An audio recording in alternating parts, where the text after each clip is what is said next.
Hey there, happy day 4 of the Live Thrive Challenge. Sharon Horne-Ellstrom here with the secret that you have to use, the secret strategy in order to 10x the results of your challenge. Not only for the challenge as a whole, the results that you achieve in the challenge, but for all of the participants in your challenge as well.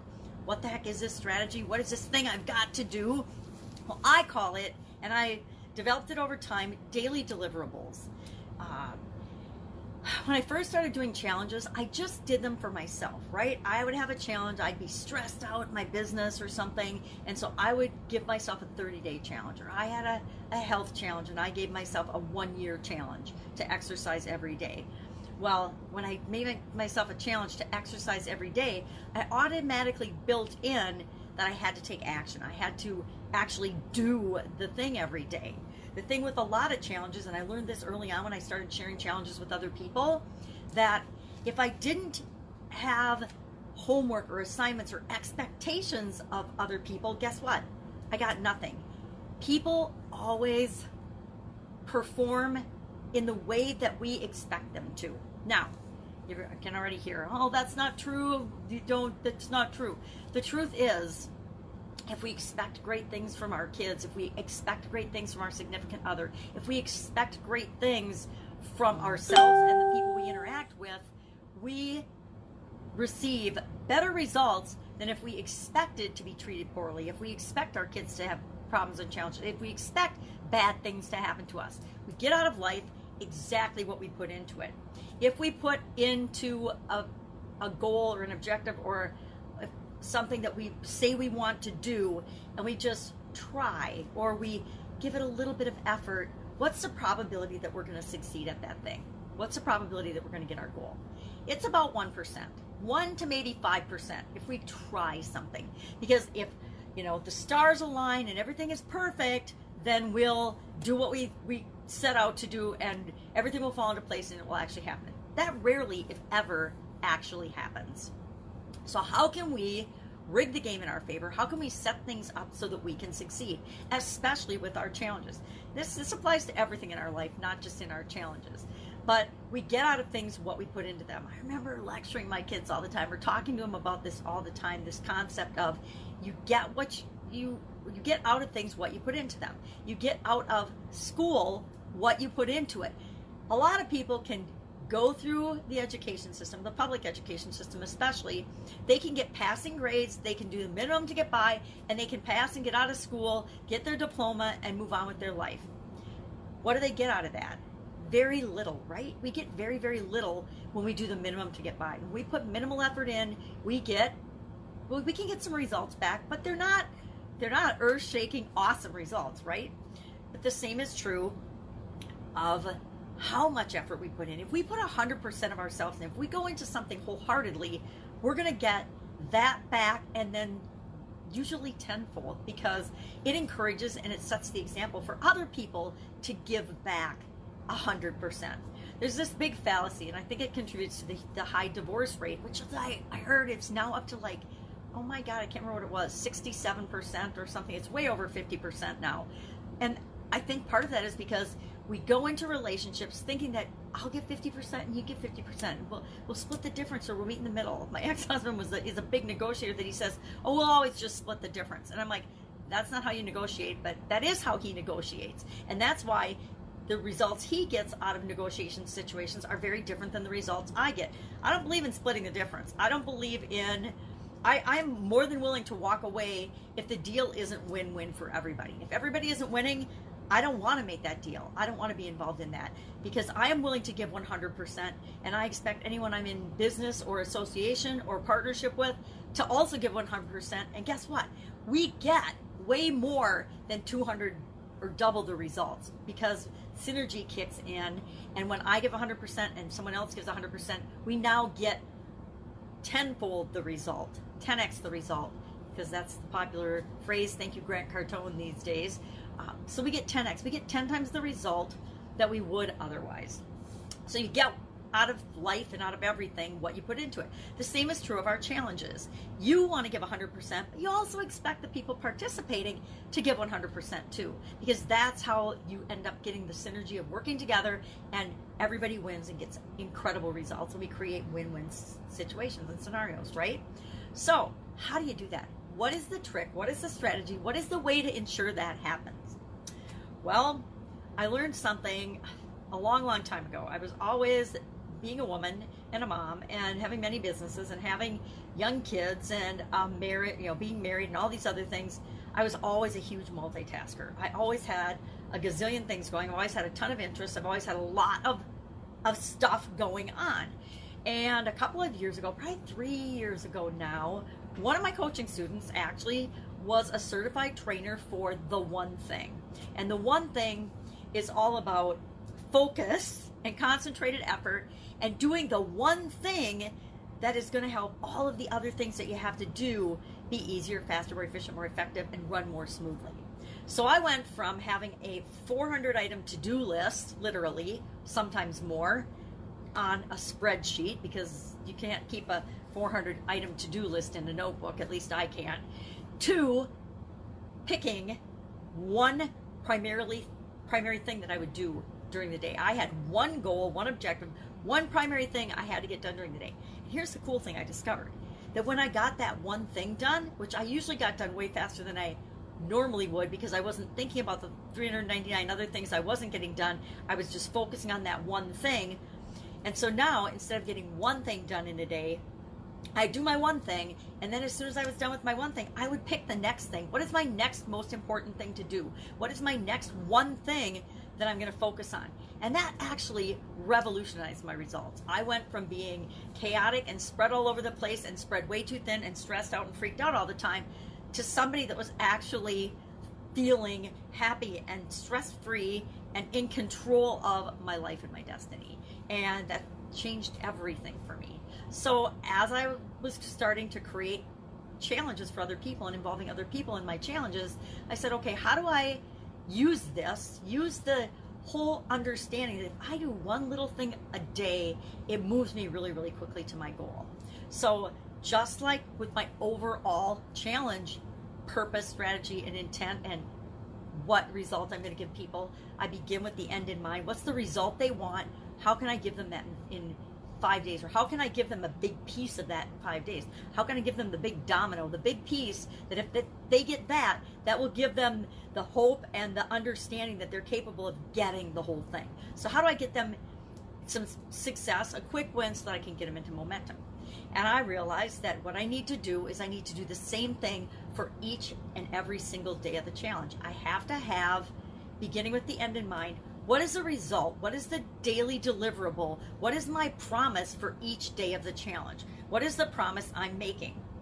Well, the promise I'm making today is I'm going to teach you this strategy that will 10x your results. It'll 10x your personal results. It'll 10x your results in any challenge or problem. It will give you incredible success in areas that you never even realized that you wanted to do better in. So what you do is, just like the overall objective and the main promise, the main result you're going to help people get throughout your 5-day challenge or 10-day or 20 or 90 or whatever day challenge, your big promise, you're going to break that down for each day. And each and every single day, you're going to have a mini promise, a mini result that you're going to make sure that people get if they do what you tell them to, because you want to encourage them to take action. You want them to get engaged, because nothing happens until we actually take an action to move toward what we want.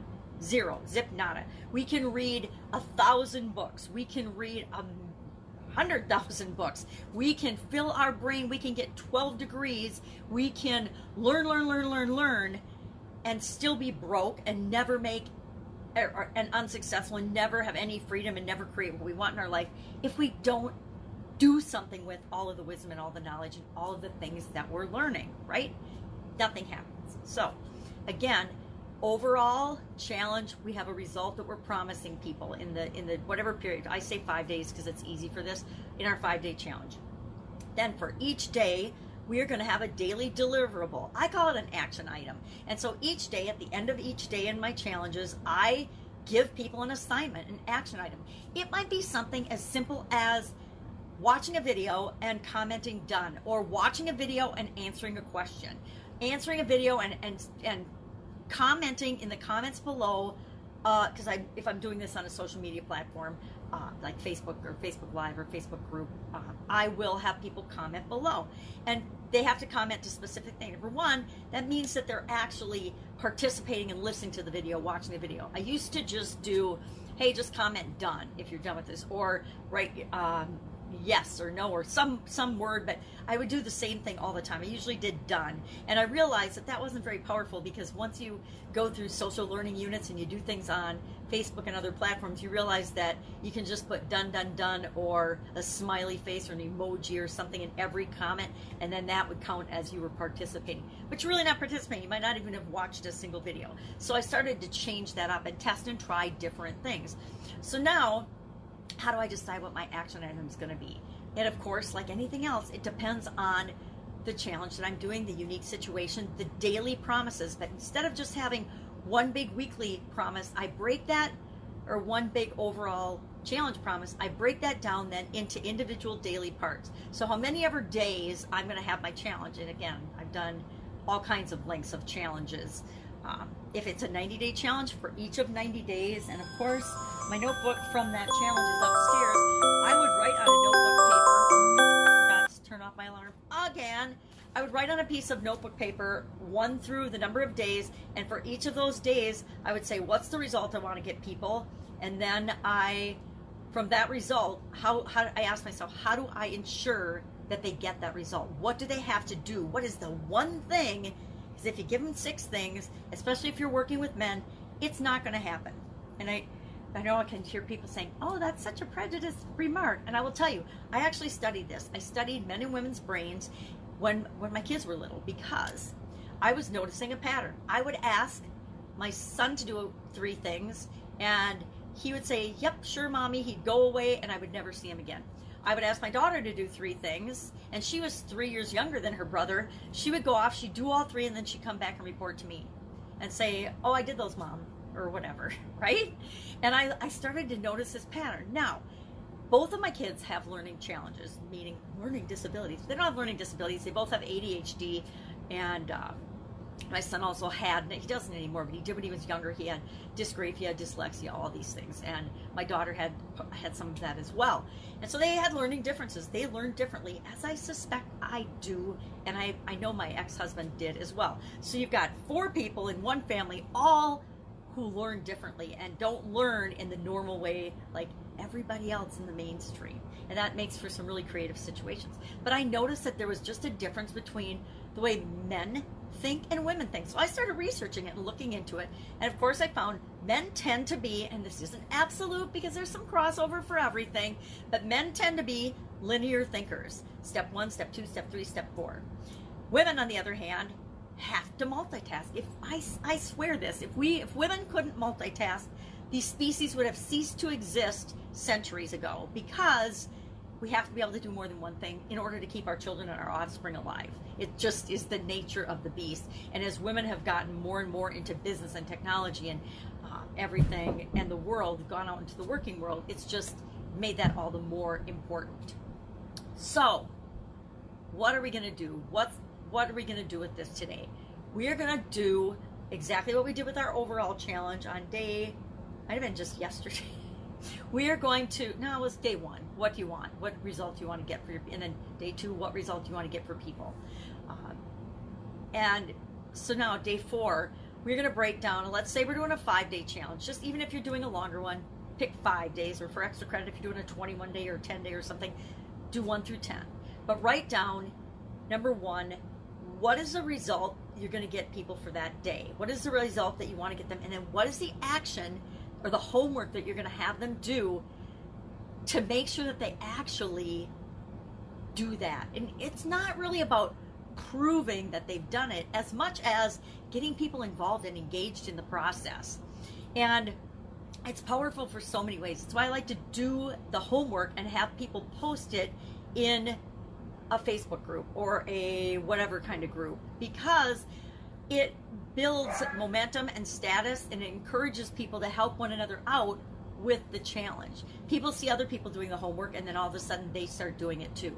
I'm going to a new tack of, I don't really ask people to do Facebook Live videos because I think there's so much fear about that, unless it's a Facebook Live video challenge, which I was involved in a year-long one where we had to post every day, and if you didn't post a video on Facebook Live every day, or if you didn't get on Facebook Live in that group and do a video every single day, you got kicked out. So we started with lots of us. I can't even remember how many people started it, and we ended with like 7 of us at the end of the year. There was, including the person that led the challenge. He didn't do it every day either during the year, but it was his group and he started it, so he ended up in the group still. Obviously it's his group, but there were 7 of us that finished that.